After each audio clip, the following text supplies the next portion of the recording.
زبردست واقعہ میں آپ کو عرض کر دیتا ہوں. دو واقعے، ایک چھوٹا سا ہے. عبداللہ بن سلام کو حضرت سیدنا فاروق اعظم نے پوچھا. یہ تھے یہودیوں کے بہت بڑے عالم. مدینے میں 3 قبیلے رہتے تھے نا، قینقاع، قریظہ اور نذیر. یہ 3 قبیلے یہودیوں کے بڑے بڑے تھے اور بڑے مالدار تاجر تھے. تو ان کے یہ معتبر اور مستند تھے. ان کا باپ بھی عالم تھا، یہ بھی عالم تھے، اور ان کی تو بات ویسے مانتے تھے نا. انہوں نے حضور کو دیکھا، ساری باتیں سنتے. پہلے تو نہ آئے، ظاہر خود معزز تھا، ایک اپنے قبیلے میں معزز تھا، مذہبی رہنما تھا ان کا.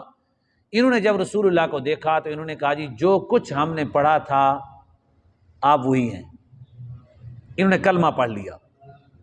جیسے کلمہ پڑھا تو رسول اللہ صلی اللہ علیہ وسلم جانتا تھا، ان کا عالم تھا نا. حضور نے فرمایا پھر اپنی قوم کو بھی دعوت دو نا. انہوں نے کہا حضور انہوں نے میری نہیں مننی. آقا نے فرمایا پھر کیا کریں؟ اس نے کہا حضور ان کو بلائیں آپ، پہلے میرا ووٹ اعتماد کا ان سے لیں، مجھ پہ اعتماد کرتے ہیں، پھر اس کے بعد جو ہے نا مجھے پیش کریں. حضور نے کمرے میں بھیج دیا عبداللہ بن سلام کو. فرمایا تم کمرے میں چلے جاؤ. یہودیوں کو بلایا، ان کے رؤساء کو بلایا، پوچھا بھائی عبداللہ بن سلام کیسا ہے؟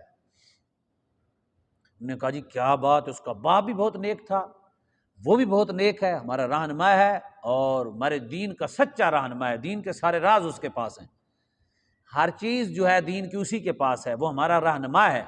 اس کا باپ کی کیا بات ہے، اور اس کا بیٹا تو پھر سبحان اللہ، اس نے بھی باپ کی طرح ہماری دینی مذہبی معاملات میں جو ہے انہوں نے زیادتی نہیں کی، حفاظت کی ہے.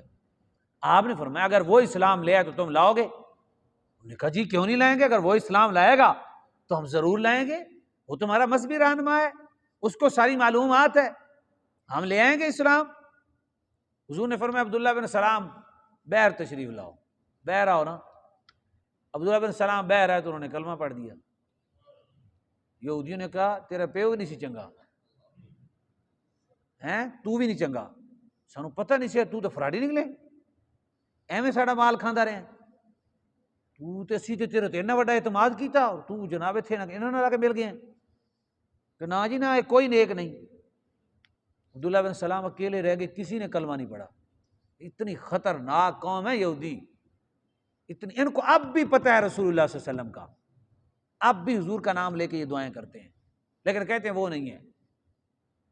تو انہوں نے ایسے کیا. سیدنا فاروق اعظم نے عبداللہ بن سلام سے ایک دن پوچھا یار عبداللہ بن سلام یہ بتا تمہیں کیسے حضور کی معرفت اپنے بیٹوں کی طرح ہے؟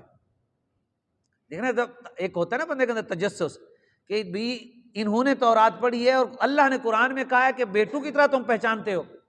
انہوں نے کہا عبداللہ بن سلام یہ بتا یار کیسے تو نبی علیہ السلام کو پہچانتا ہے؟ عبداللہ بن سلام نے کہا جناب جیسے ہی میں نے رسول اللہ کو دیکھا نا تو مجھے ایک ذرہ بھر بھی شک نہیں رہا، میں نے جو کچھ پڑھا ہوا تھا وہ سارے کا سارا حضور سامنے تھے میرے. انہوں نے کہا ٹھیک ہے لیکن بیٹوں کی طرح کیسے؟ بیٹوں سے، اس نے کہا ہم بیٹوں سے بھی زیادہ حضور کو پہچانتے ہیں. انہوں نے کہا عمر نے کہا وہ کیسے؟ آگے سے عبداللہ بن سلام نے کہا سیدنا فاروق اعظم کو کہ ہم بیٹوں سے بھی زیادہ میں حضور کو پہچانتا تھا. انہوں نے کہا بیٹوں سے زیادہ کیسے؟ انہوں نے کہا ایسے کہ ہم نے بیٹے بیٹی کو مانا ہے اس کی ماں پر اعتماد کر کے. ماں پر اعتماد کیا ہے نا کہ یہ ماں ہے ان کی، یہ میری بیوی ہے اس لیے یہ میری اولاد ہے. ہم نے اعتماد کیا ہے ماں پر. ماں اتنی بڑی سند نہیں ہے جتنی بڑی سند رب قدیر ہے. بیٹے اور بیٹی کے بارے میں ہمیں ماں نے بتایا ہے اور اس رسول کے بارے میں ہمیں رب ذوالجلال نے بتایا ہے. فرمایا یہ فرق ہے، اس لیے ہم بیٹے اور بیٹیوں سے زیادہ ہم حضور کو پہچانتے ہیں.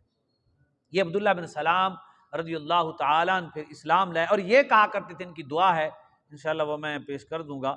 یہ کہا کرتے تھے، ایک دعا حضور نے ان کو عطا فرمائی تھی، تو یہ کہتے تھے کہ اگر حضور مجھے یہ دعا نہ دیتے تو یہودی مجھے باندر خنزیر بنا دیتے جادو کے ذریعے سے. انہوں نے مجھ پہ اتنے عاملین بٹھائے، اتنے میرے پاس سخت قسم کے جادو کیے کہ اس نے کیا کیا ہے، اس کو واپس لاؤ، یہ تو ہمارا سارا کچھ ہی گیا، تو ہمارا رہنما گیا. لیکن حضور نے ایک دعا عطا فرما دی. آپ فرماتے بس میں وہ دعا پڑھ لیا کرتا تھا، جو کچھ وہ مرضی کرتے رہتے تھے اور مجھے کچھ نہیں ہوا کرتا تھا. آیت کا ترجمہ پھر غور سے سن لیتے ہیں. الذین آتینا ہم الکتاب، ملا کے پڑھیں گے ہم الکتاب یعرفونہ کما یعرفون ابناءہم وَإِنَّ فَرِيقًا مِّنْهُمْ لَيَكْتُمُونَ الْحَقَّ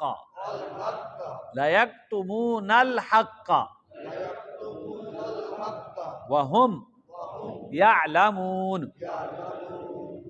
الذین وہ لوگ جو جنہیں آتینا ہم نے عطا کیا، ہم مانے جنہیں ہم نے عطا کیا کتاب، یعرفون وہ پہچانتے ہیں ہو رسول اللہ صلی اللہ علیہ وسلم، کما یعرفون جیسے وہ پہچانتے ہیں ابناءہم اپنے بیٹوں کو، وَإِنَّ اور بے شک یہ ہمارا سبق نمبر 9 ہے، ان اور بے شک فریقاً ایک فریق، ایک گروہ، فریق کا معنی یہاں ہم تو ایک آدمی سمجھتے ہیں، لیکن اگر دو بڑی بڑی جماعتیں ہو تو ہم کہتے ہیں یہ فلاں فریق ہیں، یہ فلاں فریق ہیں، فریق ایک جماعت کے ٹکڑے کو بھی کہتے ہیں، تو فرقہ بھی اسی سے ہے، جماعت نہیں ہوتی، جماعت کا ایک ٹکڑا ہوتا ہے، بے شک ایک فریق منہم ان میں سے، کن میں سے؟ یہودیوں میں سے، لیکتمون وہ چھپاتے ہیں الحق کا حق کو، وہم یعلمون واو کا معنی یہاں اور ہے لیکن عربیوں کے ہاں یہ ترجمہ ہوتا ہے حالانکہ، جب واو ایسا آ جائے حالت بیان کر رہے تو اس کو کہتے ہیں واو حالیہ، حالات بیان کرنے والی واو، تو کہتے ہیں جی حالانکہ وہ جانتے ہیں، یہ بھی جانتے ہیں کہ یہ حق ہے اور یہ بھی جانتے ہیں کہ رسول اللہ صلی اللہ علیہ وسلم یہی ہے، معرفت بھی انہیں پتہ ہے اور حق کا بھی انہیں پتہ ہے، تو یہ سارا کچھ انہیں پتہ ہے، لیکن اللہ کی شان دیکھیں، جب سے فرعون نے پھر حضور کے شہر میں آئے پھر انسان نہیں بنے، مدینے میں ان کے ساتھ وہی ہوا، خیبر میں وہی ہوا، ابھی کچھ عرصہ پہلے ہٹلر نے ان کے ساتھ کیا کیا، اور پھر یہ دیکھیں کتنے بڑے ظالم ہیں، اور کائنات کا انہوں نے ظلم کا جو ہے وہ ریکارڈ توڑ دیا ہے اس وقت۔ اللہ تبارک و تعالی ان کے شر سے محفوظ فرمائے، اور مسلمانان اسلام کو اللہ تعالی غیرت نصیب فرمائے۔ سبحانک اللہم